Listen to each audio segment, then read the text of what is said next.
श्री गुरु महाराज की जय। श्री परम दयाल महाराज की। श्री नंगली निवासी भगवान की जय। बोलो मेरे स्वामी जी महाराज की जय। श्री जुगल जोड़ी महाराज की जय। बोलो साचे दरबार की जय।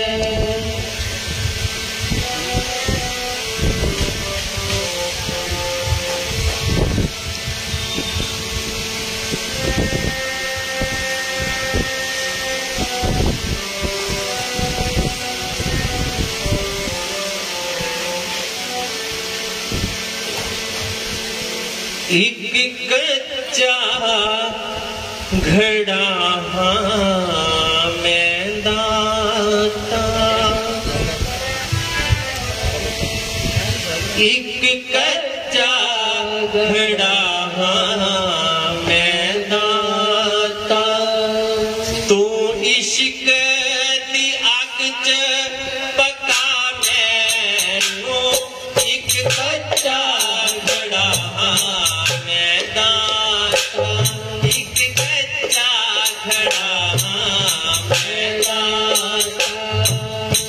इश्क दी आग च पका मैनू, एक कच्चा घड़ा मैं दाता, एक कच्चा घड़ा मैं दाता। तू इश्क दी आग च पका मैनू, एक कच्चा घड़ा मैं दाता, एक कच्चा घड़ा तू इश्क दी आग च पका मैनू, एक कच्चा घड़ा मैं दाता, एक कच्चा घड़ा मैं दाता। तू इश्क दी आग च पका मैनू, तू अपने प्यार दिला मिट्टी, तू अपने प्यार दिला मिट्टी, बस अपना रंग चढ़ा मैनू, तो अपने प्यार दिला मिट्टी, तो अपने प्यार दिला मिट्टी, बस अपना रंग चढ़ा मैनू, एक कच्चा घड़ा मैं दाता, एक कच्चा घड़ा मैं दाता।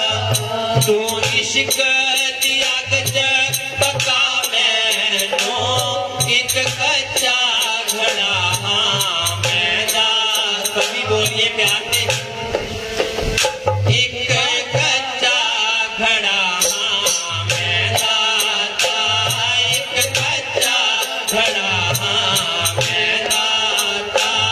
तू इश्क दी आग च पका मैनू, एक कच्चा घड़ा मैं दाता। तू इश्क दी आग च पका मैनू, तू अपने प्यार दिला बेटी, तू अपने प्यार दिला बेटी, बस अपना रंग चढ़ा मैनू, तो अपने प्यार दिला बेटी, तो अपने प्यार दिला बेटी, बस अपना रंग चढ़ा मैनू, एक कच्चा घड़ा मैं दाता, एक कच्चा घड़ा मैं दाता। तू इश्क दी आग च पका मैनू, एक कच्चा घड़ा मैं दाता, एक कच्चा घड़ा मैं दाता। तू इश्क दी आग च पका मैनू, एक कच्चा घड़ा मैं दाता,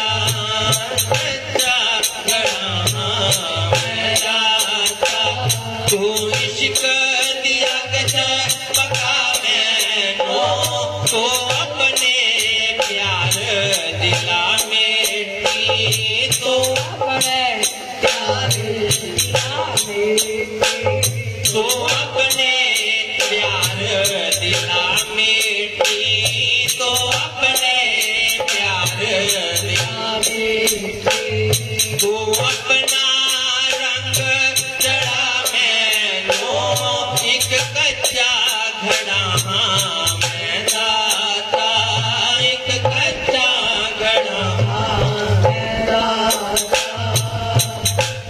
सभी प्रेमियों की यही आवाज है कि एक कच्चा घड़ा हाँ मैं दाता, तू अपने इश्क दे रंग चिपका मैनू। सभी प्रार्थना यही करते हैं कि मुझे अपने इश्क की आग में पका करके मुझे पक्का घड़ा बना दे।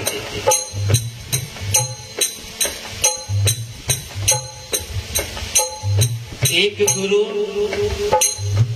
और उसका एक शिष्य गुरु के प्रति उस प्रेमी का बहुत ही प्रेम था, बहुत ही श्रद्धा थी और बहुत ही विश्वास था।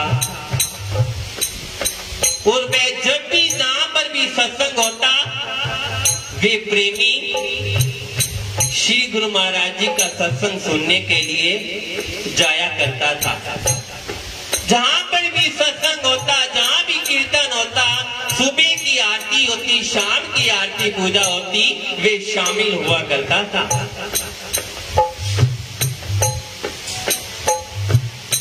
और अपने प्रभु पर, अपने इष्ट पर बहुत ही उसका विश्वास और उनकी सेवा थी श्री गुरु महाराज जी का चवर झुलाना। वे जब सत्संग में जाता तो श्री गुरु महाराज जी को चवर झुलाया करता था। ये उनकी सेवा निजी सेवा थी। तो उनके घर में कोई औलाद नहीं थी और उसकी पत्नी अपने पति से कहती है, तू रोज सत्संग में जाता है, श्री गुरु महाराज जी की सेवा भी करता है, तो अपने श्री गुरु महाराज जी को कह कि हमारे घर भी कोई औलाद हो जाए। अगर श्री गुरु महाराज जी करने वाले हैं तो उनको कहता क्यों नहीं है कि हमारे घर में कोई औलाद हो जाए। और वह प्रेमी कहता है, श्री गुरु महाराज जी की मौज है, जब वह देंगे हमें, हमारी झोली जब भी भरेंगे अपनी मौज से भरेंगे, मैं उनको कुछ नहीं कहूंगा। और वो उसकी पत्नी वो कहती है, भाई आप क्यों नहीं कहते, कोई कारण? वो कह रहे कारण कुछ नहीं, वो अपनी मौज से जब झोली भरेंगे ना तो तब बात ही अलग होती है। वो कहती है, मेरे को मेरी सहेलियां रोज बोलती हैं, रोज कहती हैं, रोज मुझे भड़काती हैं कि तुम्हारे गुरुदेव में कोई शक्ति नहीं है, तुम्हारे गुरुदेव करने वाले नहीं है, तो हमारी झोली क्यों नहीं वो भरते? वो कहने लगा, चलो एक बार मेरे कहने पर, पत्नी कहती एक बार मेरे कहने पर आप श्री गुरु महाराज जी को कह तो दो कि हमारी झोली भर जाए। और पत्नी के कहने पर चला गया श्री गुरु महाराज जी के पास। उनके आगे खड़ा हो गया। श्री गुरु महाराज जी ने कहा कि तेरी सेवा तो चवर झुलाने में है, तू आगे क्यों आज खड़ा हो गया? वे प्रेमी बोला, वे भगत बोला कि प्रभु मेरी झोली खाली है, आप कृपा करके मेरी झोली भर दो। श्री गुरु महाराज जी से वो प्रार्थना करने लग गया। श्री गुरु महाराज जी एकदम मौन हो गए। 2 मिनट के लिए वे मौन धारण करके बैठ गए और कहने लगे उस प्रेमी को, अभी कुछ समय रुक जा, अभी कुछ समय रुक जा, अभी वक्त नहीं आया। वे प्रेमी कहने लगा श्री गुरु महाराज जी से, कोई बात नहीं, जैसे आपकी मौज हो मैं उसकी आपकी मौज में ही राजी हूं। वे कह करके अपने घर वापस लौट गया। कुछ समय बीता, उसकी पत्नी फिर कहने लगी कि आप श्री गुरु महाराज जी को कहो हमारी गोद भर जाए। मेरी सहेलियां रोज फिर मेरे को कहती हैं कि तुम्हारे गुरु में कोई शक्ति नहीं है, तुम्हारे गुरु करने वाले नहीं हैं। आप जाकर के उनको एक बार और प्रार्थना करें। वो उनके कहने पर फिर श्री गुरु महाराज जी के चरणों में पहुंच गया। श्री गुरु महाराज जी, मेरी झोली आज भर दो। मेरी पत्नी की सहेलियां रोज कहती हैं भाई आज तो झोली में भरवा कर ही वापिस जाऊंगा। श्री गुरु महाराज जी फिर 2 मिनट के लिए मौन हो गए। उन्होंने फिर मौन धारण कर लिया और कहने लगे कि अभी समय कुछ और है। और वह निराश होकर के घर लौट गया और उसकी पत्नी कहने लगी कि मेरी सहेलियां रोज मुझे ये भी कहते हैं कोई एक पीर है जो कोई मंत्र देते हैं, उस मंत्र का जाप करने से हमारी गोद हरी भरी हो जाएगी। और चलो आज उस पीर के पास चलते हैं। आपके गुरु ने तो कुछ किया नहीं। विश्वास डोल गया, विश्वास टूट गया। पैसा जाए तो कोई बात नहीं, वो फिर वापस आ जाता है। अगर विश्वास टूट जाए, गुरु से श्रद्धा टूट जाए, तो जिंदगी में समझ लेना सब कुछ हमारा चला गया। उनका विश्वास श्री गुरु महाराज जी से टूट गया और वे अपनी पत्नी के कहने पर उस पीर बाबा के पास चल पड़े। दोनों पीर बाबा के पास चल पड़े और उनसे प्रार्थना की कि ही पीर बाबा जी, मेरी झोली को भर दो। हमारे घर कोई औलाद नहीं है, हमें औलाद चाहिए। पीर बाबा ने कुछ मंत्र बताए उनको, इनका जाप करो और एक दिया लेकर के शमशान घाट में चले जाओ। शमशान घाट में जाकर के एक कब्र के ऊपर वो दिया जला दे और कुछ समय बाद आपके घर औलाद हो जाएगी।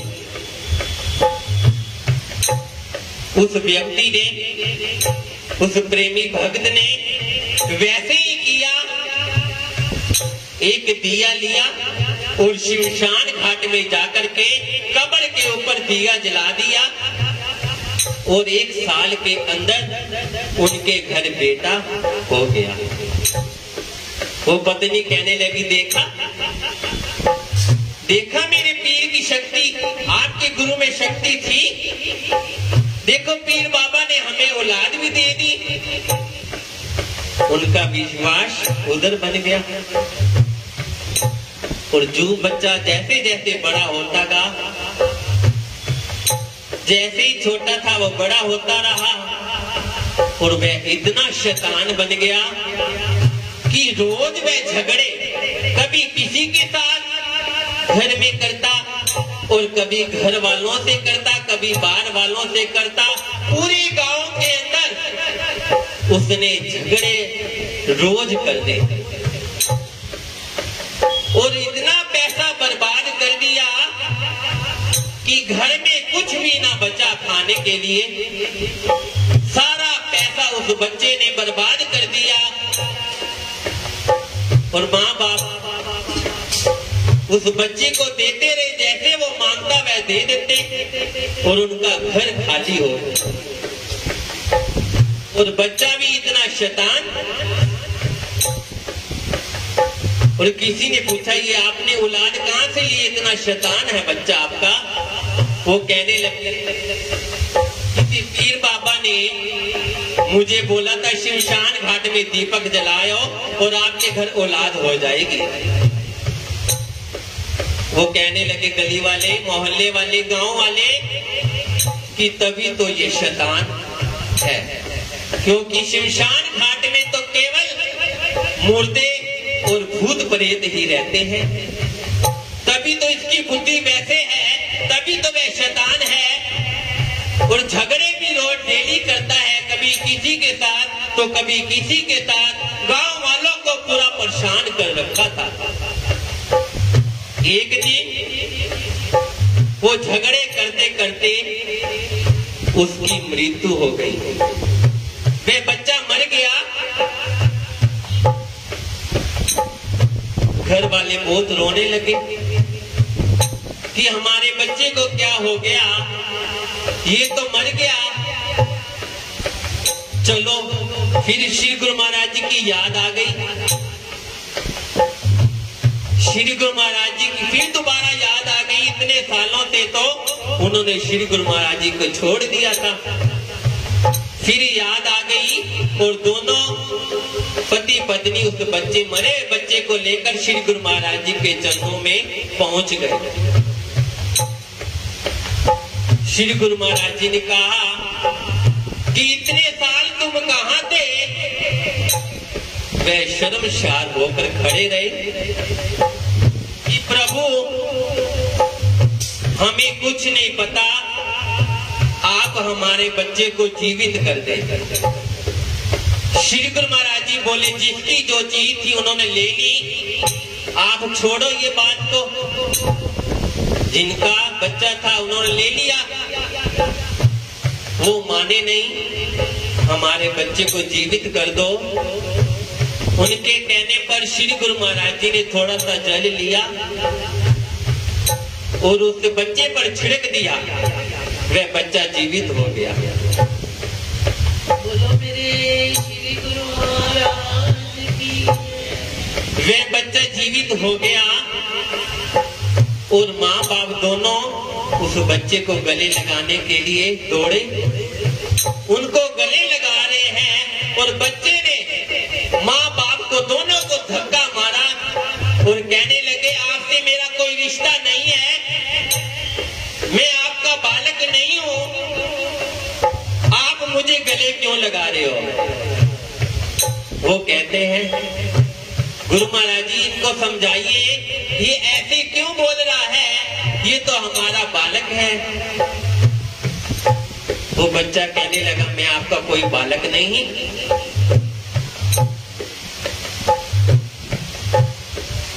फिर बच्चा बोला मेरे जन्म लेने से पहले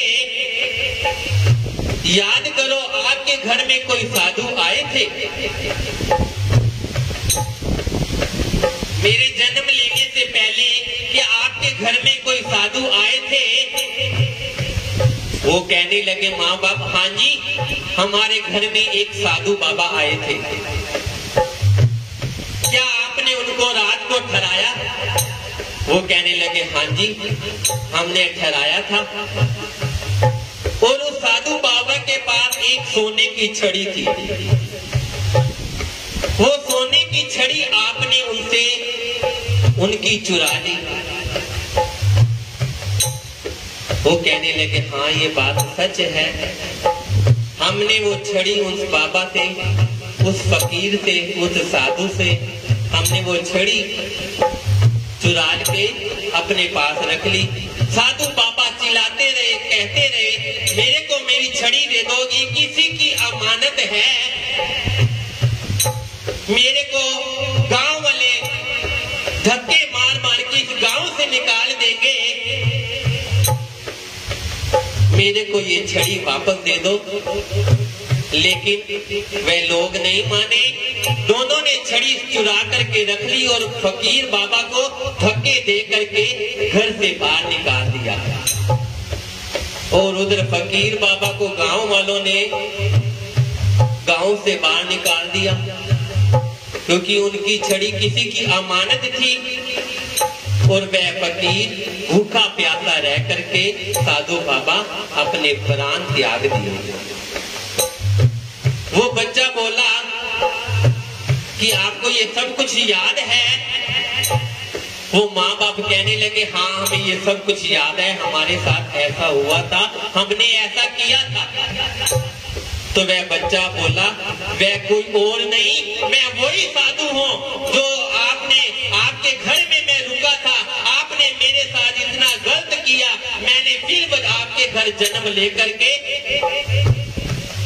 आपसे बदला लेने के लिए मैं आपके घर में आया।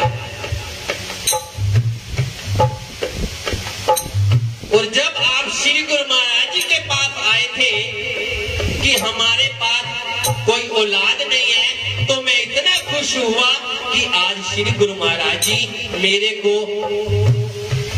इस बच्चे के रूप में वहां भेज देंगे और मैं अपना बदला पूरा करूंगा। और जब श्री गुरु महाराज जी मौन हो गए थे, तब आपने उनकी मौज समझ करके वापस चले गए। मेरे को श्री गुरु महाराज जी ने जोर से थप्पड़ लगाया कि अभी नहीं, अभी मैंने अपने बच्चे के कर्म काटने हैं, अभी तुझे उस घर में जन्म नहीं देना। मैं फिर निराश हो गया। जब आप दोबारा मेरे पास आए, दोबारा श्री गुरु महाराज जी के पास गए, फिर प्रार्थना की, तब फिर श्री गुरु महाराज जी ने मेरे मुंह पर थप्पड़ लगा दिया कि अभी मैंने तेरे को उनके पास नहीं भेजना, अभी उसके कुछ कर्म रहते हैं। तो वे दोनों, मैं वही था साधु बाबा। जब आप पीर बाबा के पास गए, उन्होंने आपकी गोद भर दी, मैं वही साधु के रूप में आया। जो छड़ी आपने चुराई थी उसका ब्याज सहित मैंने आपसे बदला लिया, आपका सारा धन बर्बाद कर दिया। और मैं वही साधु था जो बच्चे के रूप में आया था। ऐसे ही कह करके वह बच्चे ने फिर प्राण त्याग दिए। और श्री गुरु महाराज जी के चरणों में वे पति पत्नी माफी मांगने लगे। गुरु महाराज जी हमें माफ कर दो। वह शर्मसार होने लगे। हमने आपकी मौज नहीं समझी, हमने अपनी मनवाई। तो प्रेमियों, श्री गुरु महाराज जी तो उनको औलाद देनी थी, लेकिन उनके जो कर्म थे वे कर्म काट रहे थे। लेकिन अब जीव ये समझता नहीं है, वे गुरु महाराज जी पर ही दोष लगा देते हैं कि हमारी श्री गुरु महाराज जी सुनते नहीं है। वो सुनते जरूर हैं, लेकिन हमारा विश्वास पक्का होना चाहिए। विश्वास डोल गया तो समझो सब कुछ खत्म हो गया। और उन्होंने माफिया मांगी श्री गुरु महाराज जी से। और श्री गुरु महाराज जी ने उनके कर्म तो काटने थे, तो वह माना नहीं। फिर उनको कर्म आगे आ गए उनके। और फिर प्रभु ने कृपा करके कुछ समय बीता और फिर उनके घर एक सुंदर सी औलाद हुई। और वह औलाद इतनी प्यारी हुई कि वे भी श्री गुरु महाराज जी के प्रेमी बन गए। तो प्रेमियों, गुरुमुखों, कहने का भाव यही है कि सदा अपने इष्ट पर विश्वास होना चाहिए।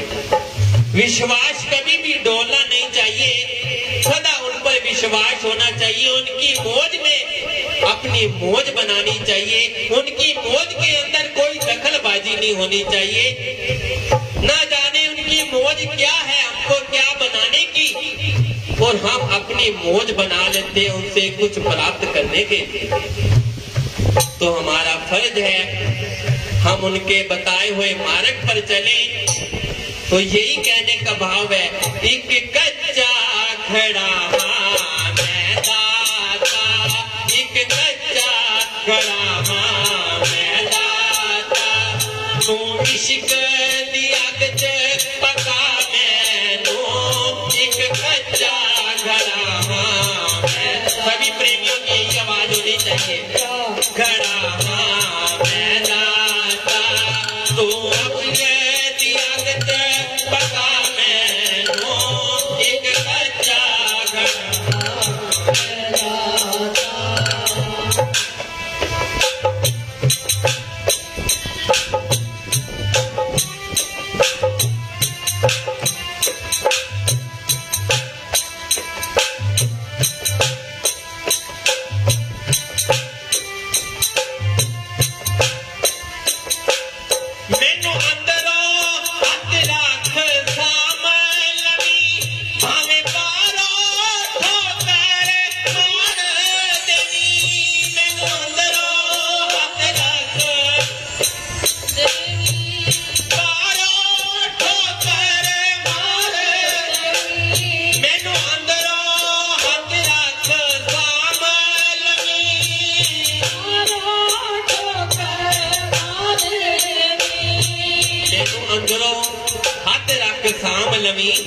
भावे बारों ठोकर मार देवी, बाहर से चाहे मुझे ठोकर मार देना, लेकिन अंदर से सहारा मुझे अपना हाथ रख करके बाहर से चाहे जो मर्जी चोट लगा लेना।